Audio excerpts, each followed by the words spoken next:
नमस्कार, आदाब। Red mic दुनिया में आपका स्वागत है। मैं हूं सौरभ कुमार शाही। थर्सडे नाइट से लेके सैटरडे अर्ली मॉर्निंग तक ईरान में बहुत कुछ हुआ। प्रोटेस्ट कॉल की गई थी। बड़ी तादाद में प्रोटेस्टर्स अलग अलग शहरों में निकले। कहीं पे हज़ारों में, कहीं पे सैकड़ों में, कहीं पे दर्जनों में, लेकिन डिफरेंट जगहों पे प्रोटेस्ट देखने को मिला। इन्हीं प्रोटेस्टर्स के बीच आर्म्ड रॉयटर्स भी घुसे, जिन्होंने बड़े लेवल पे आगजनी की, एम्बुलेंसेस जलाए, बड़ी तादाद में पुलिस ऑफिसर्स की हत्या की। इनफैक्ट जो अभी तक खबर आई है उसमें जो मैक्सिमम डेथ्स हुई हैं वो पुलिस ऑफिसर्स की हैं। और बड़े शहरों से बाहर जो बॉर्डर के एरिया हैं वहाँ पे आईआरजीसी के भी कुछ जो ऑफिसर्स हैं या उनके जो सोल्जर्स हैं उनकी हत्या की गई है। टोटल नंबर जो ये पुलिस ऑफिसर्स और आईआरजीसी के लोग हैं जिनकी हत्या की गई है, इनकी टोटल नंबर्स तकरीबन 40 के आसपास हैं।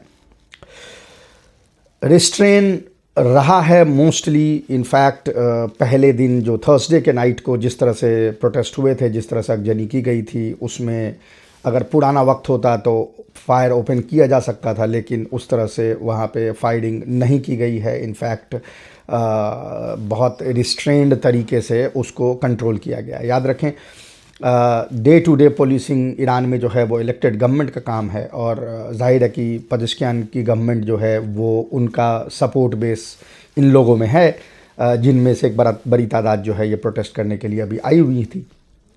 तो वो अपने बेस पे उतना, यानी उनको उस तरह से क्लैम्प डाउन नहीं करना चाहते थे। लेकिन जो डिस्ट्रक्शंस हैं वो वाइड स्प्रेड है। इनफैक्ट बड़ी तादाद में मस्जिदों को नजर आतिश किया गया। बड़ी तादाद में एटीएम्स को, बैंक्स को, खासकर पब्लिक ट्रांसपोर्ट में, स्पेशली जो बीआरटी बसेस होती हैं उनको, मेट्रो के जो एंट्रेंसेस हैं उसको, इनफैक्ट वो तस्वीरें आप देख सकते हैं। ये प्रोटेस्ट जो है वो कॉल की गई थी जो सो कॉल्ड क्राउन प्रिंस रज़ा पहलवी के द्वारा, और उनके एलिमेंट्स जो हैं वो इसमें बढ़ चढ़ के हिस्सा ले रहे थे। एक हम लोग इंटरनेशनल अफेयर्स में एक चीज़ बोलते हैं जिसको कहते हैं एस्ट्रोटर्फिंग। एस्ट्रोटर्फिंग यहाँ बड़ी तादाद में देखी गई। उतने लोग सड़क पे ईरान में नहीं थे जितने लोग इंटरनेट पे वहाँ पे अभी रिवॉल्यूशन लेके आ रहे थे। जाहिर है उसका एक इम्पैक्ट ये होता है कि वो उसको मैग्नीफाई किया जाता है। हमने सितंबर अक्टूबर में एक स्टोरी की थी इसी चैनल पे, जिसमें हम लोगों ने हाज और जो दूसरे वेस्टर्न मीडिया हैं उनका हवाला देते हुए बताया था कि किस तरह जो इजरायली इंटरेस्ट हैं और ये जो मोनार्किस्ट हैं यानी रज़ा पहलवी के जो इंटरेस्ट हैं, ये साथ मिलके किस तरह से एस्ट्रोटर्फिंग करते हैं, यानी इंटरनेट पे एआई के द्वारा, फेक अकाउंट्स के द्वारा इस तरह से ऐसे जनरेट करते हैं जैसे कि चीज़ कोई बहुत बड़ी हो गई हो। जो रॉयट्स हैं इस बार वो उसकी जो यानी भूमिका है इस पूरे प्रोटेस्ट में वो ज़्यादा बड़ी है। वो इसलिए है कि क्लैंप डाउन जो है वो नहीं किया गया है उस लिहाज से जिस तरह से पहले होता था कि स्टार्टिंग के डेज़ में ही क्लैंप डाउन कर दिया जाता था, यानी वो रिंग लीडर रॉयटर्स उनको पकड़ लेते थे, उसके बाद वो टेपर ऑफ कर जाता था। एक चीज़ जो और इस बार देखी गई वो थी कंप्लीट इंटरनेट शटडाउन, क्योंकि ये इंटरनेट के थ्रू ही ये सारा कोऑर्डिनेशन होता है। जो प्रो इजरायली इंटरेस्ट हैं जैसे बीबीसी पर्शियन है या जैसे ईरान इंटरनेशनल है, मोनाटो है, इस तरह से बहुत सारे न्यूज़ चैनल्स हैं जो अपने टेलीग्राम चैनल के थ्रू जो इनके लोग हैं उनको कोऑर्डिनेट करते हैं, उनसे कहते हैं कि तुम जाओ आगजनी करो और वो वीडियो बना के मुझे भेजो और इतने पैसे तुमको मिलेंगे। ये यहाँ याद रखने की ज़रूरत है कि ईरान के अंदर जो इकोनॉमिक हालात हैं वो ठीक नहीं हैं, वो ठीक नहीं है कई सालों से, कई दशकों से। उसमें एक बहुत बड़ा रोल ऑफ कोर्स सैंक्शंस का है, क्योंकि सैंक्शंस जो हैं वो लिमिट कर देती है कि ईरान कितना पैसा जो है वो कमा सकता है तेल से, या अगर कमाता भी है तो उसका कितना परसेंटेज वो यूज़ कर सकता है। हम एक अलग से वीडियो करेंगे कुछ दिनों में जिनमें ये जो स्ट्रक्चरल डिफ़िकल्टीज़ है उसकी बात करेंगे कि ये कहाँ से आती हैं और इसके पीछे क्या रीज़न है।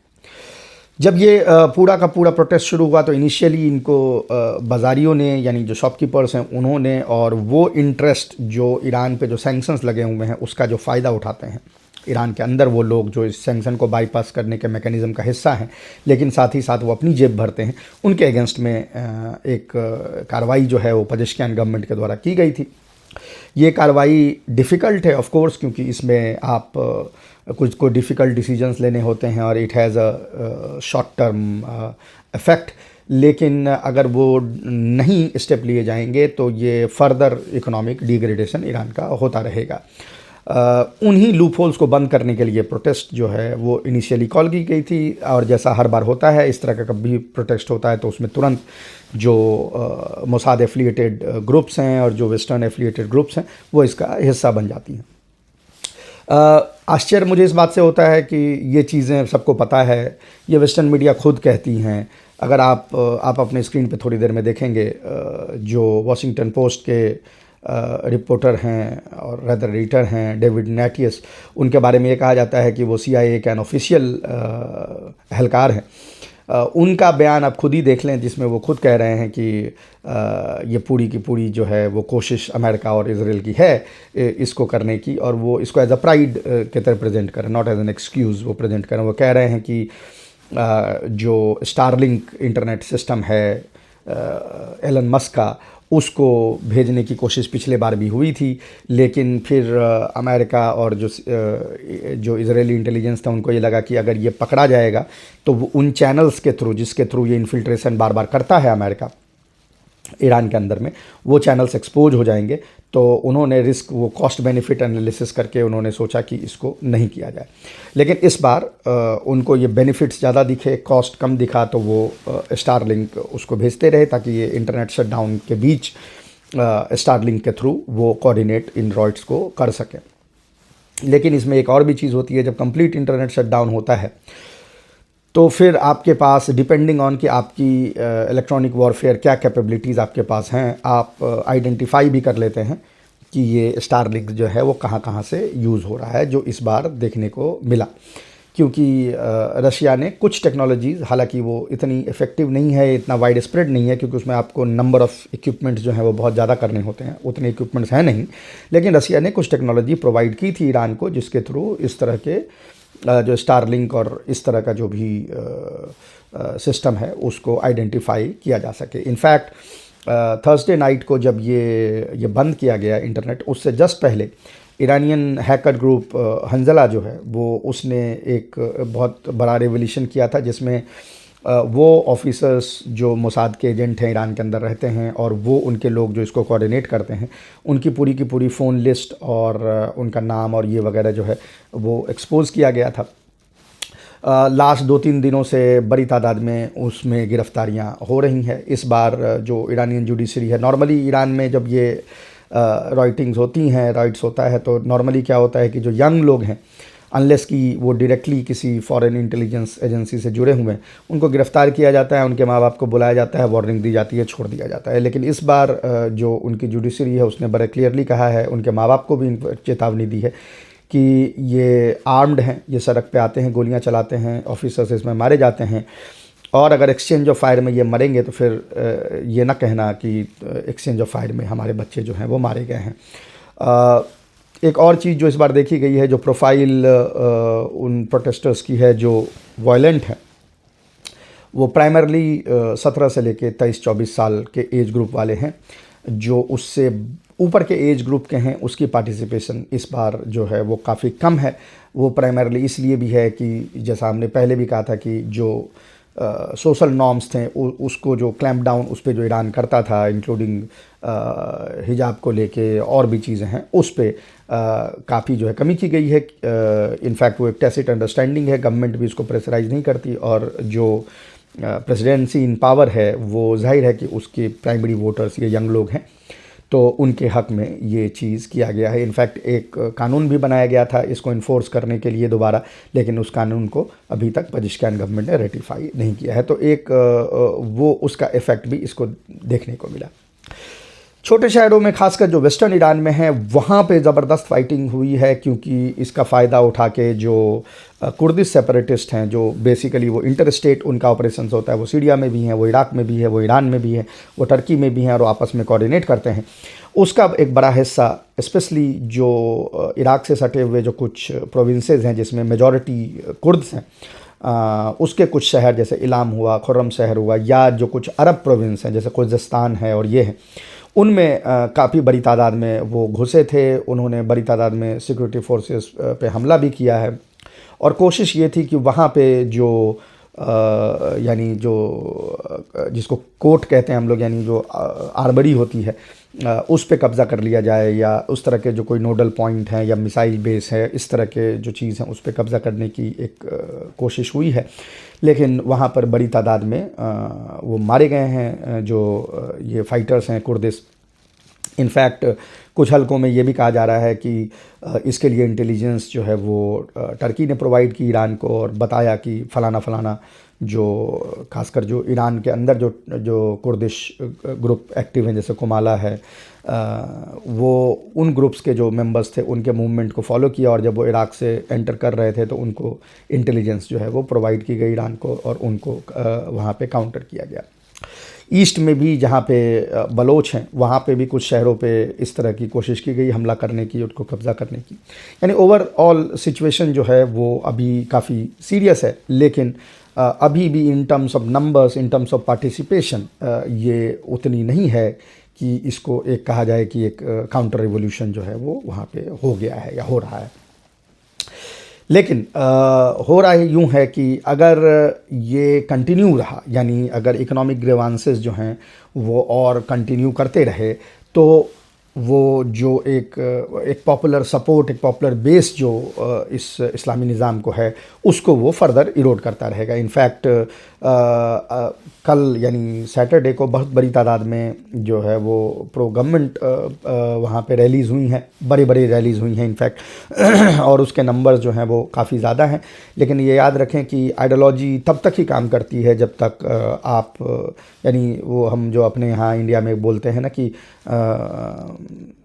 भूखे पेट जो है वो भजन भी नहीं होता है। तो आइडियोलॉजी जो है वो इस पे डिपेंड करती है। मैंने पहले भी आपको एग्जांपल दिया है हिजबुल्लाह का, पहले भी एग्जांपल आपको मैंने वेनेजुएला का दिया है, जहाँ पे इकोनॉमिक कंडीशन जब बहुत डिटोरिएट कर जाते हैं तो दुश्मन को ये मौका मिलता है कि वो इन्फिल्ट्रेट कर सके, जैसा कि इन दो केसेस में हमने देखा और ईरान के केस में हम लगातार इनफैक्ट देख रहे हैं। द ओनली डिफरेंस इज़ कि ईरान की पॉपुलेशन चूँकि इतनी ज़्यादा है कि वो परसेंटेज ऑफ पीपल अगर 50% और 60% लोग भी या तो इस निज़ाम के हक़ में हैं या वो जिसको कह सकते हैं कि वो न्यूट्रल भी हैं, तो वो बहुत बड़ी तादाद होती है। यानी वो जो वेल है उससे ड्रॉ करता हुआ ये निज़ाम नज़र आता है। लेकिन जैसा मैंने कहा, अगर इकोनॉमिक कंडीशन ऐसी ख़राब रही तो एवरी टाइम ये चिप करता जाएगा और ये ऑपरेशंस जो हैं वो और बड़े होते जाएंगे। जैसे इस बार का ऑपरेशन मेरे ख्याल से सबसे ज़्यादा बड़ा था। इवन ये 12 डे वॉर के दरमियान में जो ये एस्ट्रोटर्फिंग की गई थी,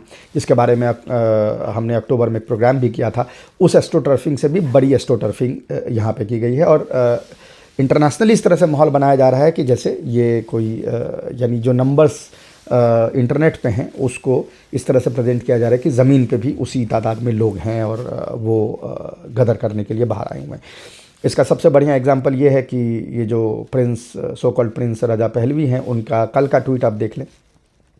अभी कंप्लीट ब्लॉकेड है इंटरनेट का ईरान में। हम भी अपने सोर्सेज से बहुत ही मुश्किल से कभी 5 मिनट 7 मिनट के लिए कोई ओपन हुआ है या नहीं हुआ है, या जो बाहर हैं उनसे ही बात कर पा रहे हैं। हमारे भी जो लोग हैं उनसे हम बात नहीं कर पा रहे हैं। इस तरह का कंप्लीट शटडाउन जो है वो देखने को नहीं मिला है बहुत सालों से। कम से कम जो गवर्नमेंट के इदारे थे उनके जो वो थे वो ओपन होते थे। इस बार वो भी ओपन नहीं है। लेकिन फिर भी अगर आप ये जो क्राउन प्रिंस है रज़ा पहलवी, उसकी अगर आप ट्वीट को देखेंगे तो 5.1 मिलियन लोगों ने उसको देखा है और उसको फॉरवर्ड किया है। इस तरह की चीज़ वो डेटा की गई। तो इससे साफ पता चलता है कि वो कंट्री जिसमें अभी इंटरनेट है ही नहीं। और स्टारलिंक आप कितना भेज सकते हैं? 10, 20, 50, 100 स्टारलिंक तो आपका ऐसा तो है नहीं कि 5,000 आपने भेज दिया है। वो महंगी चीज़ है, उसको स्मगल करना आसान नहीं है। तो ऐसे में ये 5.1 मिलियन कौन लोग हैं जो इसको सपोर्ट कर रहे हैं और देख रहे हैं? तो ये बड़ा क्लियर हो जाता है कि ये एस्ट्रोटर्फिंग है, यानी वो जो फेक अकाउंट्स और एआई, और जैसे प्रो गवर्नमेंट रैली में एआई के थ्रू नारे बदल देना, या इस तरह की बहुत सारी चीज़ें, या पुराना वीडियो रिकॉर्ड करके और उसको लगाना, ये सारी चीज़ें इसमें हो रही हैं।